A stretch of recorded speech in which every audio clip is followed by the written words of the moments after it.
जातीय गणना की आवश्यकता मुझे लगता है कि अभी नहीं है। अभी सबसे बड़ा देश को जरूरत है जो जनसंख्या नियंत्रण कानून है वो देश में बने, जनसंख्या कंट्रोल इस देश में हो। मांझी जी पर मुझे लगता है कि उम्र का थोड़ा असर हो गया है। मांझी जी को स्वच्छ राजनीति में ध्यान देना चाहिए, अलूल जलूल चीज़ों पर नहीं जाना चाहिए।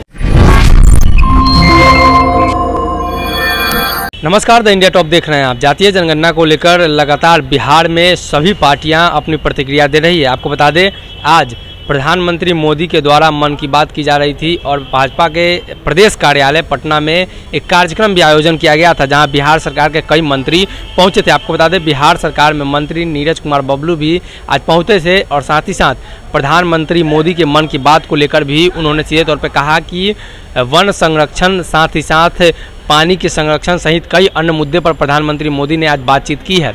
और साथ ही जातीय जनगणना के मुद्दे पर जब मांझी जी के बारे में पूछा गया तो उन्होंने सीधे तौर पे कहा कि मांझी जी को उम्र का तकाजा है और उम्र को ध्यान में रखते हुए अब उनको स्वच्छ राजनीति करनी चाहिए और एनडीए गठबंधन एकजुट है, जातीय जनगणना की अभी ज़रूरत नहीं है। उन्होंने कहा कि जातीय जनगणना अभी नहीं होनी चाहिए और जो जनसंख्या नियंत्रण कानून है उसको पहले लागू किया जाना चाहिए, तब ताकि सबको पता चल सके कि कौन से समाज, कौन से लोगों की जनसंख्या कितनी है, उसके बाद ही जातीय जनगणना के बारे में सोचा जाएगा। प्रधानमंत्री मोदी ने सीधे तौर पे कह दिया है। अब देखने वाली बात ये होगी कि जब जीतन राम मांझी इस तरीके का बयानबाजी कर रहे हैं, उस पर नीरज कुमार बबलू ने मांझी जी को उम्र का तकाजा बताया है और कहा है कि उम्र का तकाजा है, उनको सबसे पहले स्वास्थ्य राजनीति पर ध्यान देनी चाहिए। देखिए वीडियो क्या कुछ कहा है नीरज बबलू ने।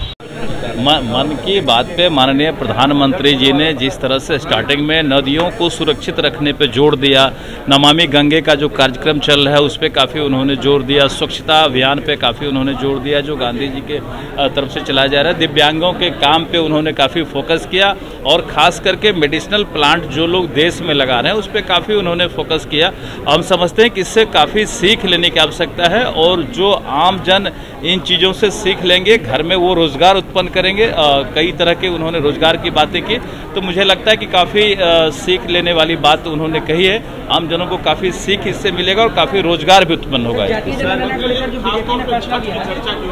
ये बिहार उनके निश्चित रूप से उनके ध्यान में रहता है और जो बिहार में जो भी पर्व होते हैं, खास करके गंगा किनारे या नदियों किनारे हम लोग छठ पर्व मनाते हैं, तो छठ पर्व भी अच्छे से मनाएं और गंगा को बचाएं, हम लोग नदियों को बचाएं, नदियों को सुरक्षित करें, विशेष तौर पर उनका वहाँ फोकस। जातीय जनगणना पर जो बीजेपी ने फैसला लिया उससे मांझी जी कुछ नजर नहीं आ रहा। देखिए, मांझी जी पर मुझे लगता है कि उम्र का थोड़ा असर हो गया है। मांझी जी को स्वच्छ राजनीति में ध्यान देना चाहिए, अलूल जलूल चीज़ों पर नहीं जाना चाहिए और हम समझते हैं कि एनडीए पूरी तरह एकजुट है। जातीय गणना की आवश्यकता मुझे लगता है कि अभी नहीं है।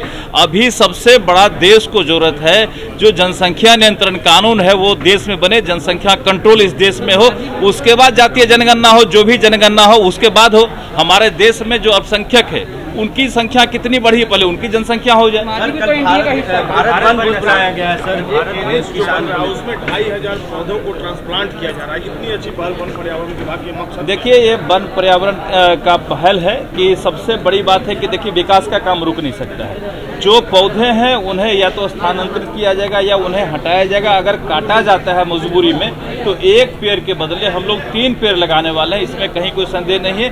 लेकिन पहला प्रयास हमारा ये रहेगा कि हम लोग उसको स्थानांतरित कर दें। अगर स्थानांतरित नहीं होता है तो हम लोग उसके जगह 3 पौधे लगाएंगे, 1 पौधे अगर कटेंगे। किसानों का भारत बंद बुलाया गया सर, कि विपक्षियों की तरफ से क्या कहें? देखिए, विपक्ष ऐसे ही अलूल जलूल प्रयास करते रहते हैं। ये सारा भारत बंद उन लोगों का विफल हो जाएगा। इनके पास कोई मुद्दा नहीं है, ये पब्लिक को दिग्भ्रमित करना चाहते हैं और भारत बंद करके आम जन को डिस्टर्ब करना चाहते हैं।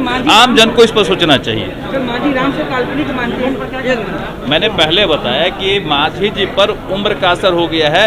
मांझी जी फिर तो वाल्मीकि रामायण को भी नहीं मानते हैं। मांझी जी जो दलितों के संत रहे हैं उन्हें भी नहीं मानते हैं। जिस तरह का ये अलूल जलूल बयान देते हैं, इस तरह के बयानों से उन्हें बचना चाहिए।